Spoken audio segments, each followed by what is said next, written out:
আজকে সকাল থেকে বসে প্রচণ্ড বোর হচ্ছিলাম, তাই আলমারি খুঁজে মায়ের এই পুরোনো শাড়িটা এত পছন্দ হলো, দেখে ভাবলাম এই শাড়িটা পরে একটা নতুন লুক ক্রিয়েট করি।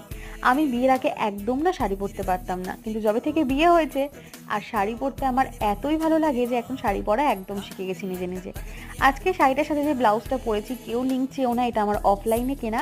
ব্লাউজটা কিন্তু ভীষণই সুন্দর।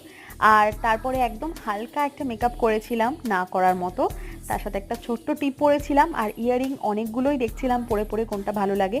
আমি লাস্টে একটা চুজ করে পরলাম। এটা ভালো লাগছে না কোন কানের দুলটা পরলে বেশি ভালো লাগতো তোমরা কমেন্ট করে জানিও। আর এই হচ্ছে আমার ফাইনাল লুক। চুলটা কিন্তু শাড়িটার সাথে বেশ ভালো লাগছে, আর আমার মনে হচ্ছে চুলটা কেটেই কিন্তু আমাকে বেশি ভালো লাগছে আগের থেকে। তোমরা জানিও কমেন্ট করে বড় চুলে ভালো লাগতো না ছোট চুলে।